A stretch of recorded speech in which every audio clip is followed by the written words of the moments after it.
Magandang araw po sa inyong lahat. Welcome po sa Juan Katawan. Nadine Lustre and Bel Mariano kumikilos na ngayon. Donnie Pangilinan may update ngayon. Alamin po natin lahat yan dito sa ating video. Dito po muna tayo kay Bel Mariano kung saan ay talagang kumikilos na po siya ngayon kasi ito po yung kanyang ipinost.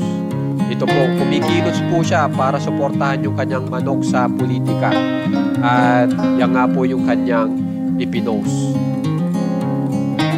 Samantala, pagdating po kay Nadine Lustre, ganun din po si Nadine Lustre kumikilos na po para sa kanyang manok sa politika. Kaya ito po yung kanyang ipinost. Tapos ipinost niya rin po dyan na kung saan ay yan po yung pinakabagong post niyan na siya po ay nagkakape sa ibang bansa. So napakagandang balita po niyan na nagre-relax lang po ngayon si Nadine Lustre. Pero kahit nagre-relax, ang isip niya pa rin po ay nasa Pinas. Kasi kitang-kita niyo naman po yung kauna-unahan niyang ipinost bago pa siya. Di ba po ba? So ngayon, alamin naman po natin yung update ni Donnie Pangilinan kung saan ay iba kagagaling niya nga lang po sa bahay ni Kuya.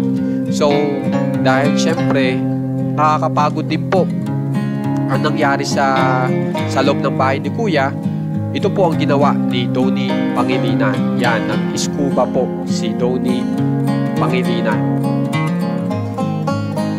Yan po si Donnie.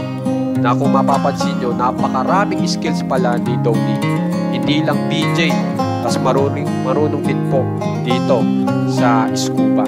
Kaya naman po, kung gusto nyo pong ma-update sa mga famous celebs ng Pinas, subscribe na po kayo sa ating channel na Juan Katawa. Maraming salamat po.